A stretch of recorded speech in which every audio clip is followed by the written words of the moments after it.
एक ऐसा इंसान जो माउंटेन्स का बेटा है, जो मिट्टी और बर्फ को भी जिंदगी देना जानता है। एक इंजीनियर जो सिर्फ मशीन्स नहीं, इंसानियत का फ्यूचर डिजाइन करता है। और एक गांधीवादी जो बिना हाथ उठाए सिर्फ सच्चाई और शांति से लड़ाई करता है। वो इंसान है सोनम वांगचुक। पर सोचो, आज वही सोनम वांगचुक जेल में है। उन्हें देशद्रोही कहा जा रहा है। सवाल यह है, क्या वो सच में देशद्रोही है या फिर सच बोलने की वजह से सरकार ने उन्हें देशद्रोही कहा? तो फिर यह मामला क्या है, आइए शॉर्टकट में समझते हैं।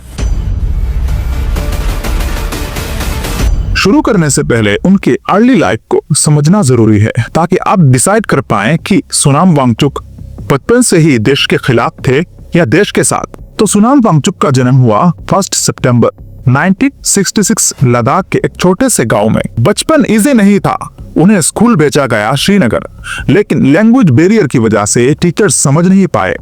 9 साल की उम्र में एग्जाम में फेल करवा दिया गया, सिर्फ इसलिए क्योंकि वो उर्दू नहीं समझ पाते थे।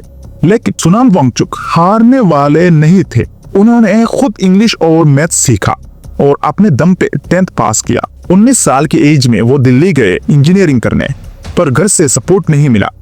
तो उन्होंने खुद पार्ट टाइम जॉब्स की, ट्यूशन पढ़ाया और फाइनली मैकेनिकल इंजीनियरिंग कंप्लीट किया। ये स्ट्रगल उन्हें एक बात समझाई, सिस्टम बच्चों को फेल करवाता है, बच्चे सिस्टम को नहीं। 1994 में सोनम वांगचुक ने लद्दाख में बनाई सेकमोल, यानी students educational and cultural movement of Ladakh. Aim simple था, एजुकेशन को बच्चों के लिए इजी और प्रैक्टिकल बनाना। टेक्स्ट बुक के रट्टे की जगह रियल लाइफ स्किल्स जैसे फार्मिंग, इनोवेशन, क्लाइमेट एडेप्टेशन। उन्होंने ऑपरेशन न्यू होप शुरू किया, जिसमें टीचर्स, पेरेंट्स और विलेजर्स ने मिलकर सिस्टम को बदला। रिजल्ट निकला, लद्दाख के स्टूडेंट्स की पास परसेंटेज 5% से सीधा 75% तक बढ़ गई। अब उनकी इनोवेशंस की तरफ चलते हैं। सोनम वांगचुक के इनोवेशंस ने दुनिया का ध्यान खींच लिया। आइस स्टूपा, आर्टिफिशियल ग्लेशियर्स जो समर में पानी देते हैं। सोलर हीटेड हाउसेस, जिसमें लद्दाख के सर्दियों में बिना हीटर के जिंदगी चलती है। Solar tents for Indian army, -30 degree Celsius में भी सोल्जर्स को गर्मी मिलती है।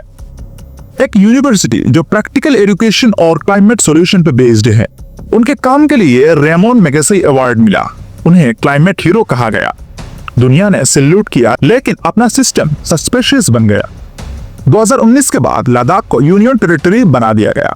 शुरुआत में लोग खुश थे, लेकिन बाद में पता चला कि उनकी आवाज और राइट्स कम हो गए। तभी सोनम वांगचुक ने शुरू किया गांधीवादी protest, hunger strikes, climate fasts, marches for Ladakh autonomy. उनकी एक ही डिमांड थी, लद्दाख को 6th शेड्यूल के अंदर प्रोटेक्शन मिले और फुल स्टेटहुड वापस मिले। लेकिन सरकार को ये आवाज खतरनाक लगने लगी और नाथुराम गोडसे के फॉलोअर्स को ये मूवमेंट हजम नहीं हुई। फिर एक दिन आया जब एक एडिटेड वीडियो क्लिप वायरल हुई। मैं ये वीडियो एडिटेड क्यों कह रहा हूँ, आप खुद देख लीजिए ये वायरल वीडियो क्लिप। चीन घुस आता है तो लद्दाख के लोग जान देकर रोकते हैं, मगर अगली बार वो आए तो हम उनको रास्ता दिखाएंगे, हम रोकेंगे नहीं। और ये ओरिजिनल वीडियो क्लिप। यहाँ के एक फेमस कॉमेडियन हैं जिन्होंने कहा कि जब चीन घुस आता है तो लद्दाख के लोग जान देकर रोकते हैं, मगर अब अगर भारत सरकार हमारे लिए कुछ नहीं कर रहा है तो अगली बार वो आए तो हम उनको रास्ता दिखाएंगे, हम रोकेंगे नहीं, हम जान क्यों दे जब हमारा कोई संरक्षण नहीं हो रहा है। और उसके बाद उन पर पुलिस की पूछताछ होने लगी, ये कैसे। उसमें सोनम वांगचुक के एक स्पीच के कुछ लाइंस कट करके दिखाए गए। नैरेटिव बना वो चाइनीज एजेंट है, देश तोड़ने की बात करते हैं, और बस सोनम वांगचुक को अरेस्ट कर लिया गया। उन्हें देशद्रोही बोल दिया गया। एक गांधीवादी एक्टिविस्ट जो पीस की बात करता है, उसे क्रिमिनल की तरह जेल में डाल दिया गया। मुझे तो लगता है हमारी सरकार के लिए गांधी राष्ट्रपिता नहीं, बल्कि गोडसे ही राष्ट्रपिता है, क्योंकि जो गांधी की राह पर चलता है उसे देशद्रोही कहा जाता है, और जो गोडसे की राह पर चले उसे देशभक्त बनाया जाता है। उसके बाद लद्दाख में प्रोटेस्ट फैल गए। हंगर स्ट्राइक के दौरान उनकी हेल्थ खराब हुई। इस प्रोटेस्ट में बहुत से लोग मारे गए हैं। उनमें से एक कारगिल वार हीरो थे, सिवांग थर्चन। इन्हें पाकिस्तानी नहीं मार पाए, लेकिन इनको मारा अपने ही देश के पुलिस ने, सरकार के ऑर्डर। मीडिया ब्लैकआउट कर दिया गया। सरकार ने बोला यह सब फॉरेन कॉन्स्पिरेसी है, पर असली सवाल यह है, क्या गांधीवादी को जेल भेजना ही अब नेशनलिज्म है?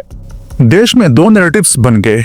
एक तरफ सरकार जो सोनाम वांगचुक को विलन बना रहा है और दूसरी तरफ जनता जो उन्हें लद्दाख का गांधी कह रही है। लेकिन इस कहानी ने एक बड़ी चीज एक्सपोज कर दी।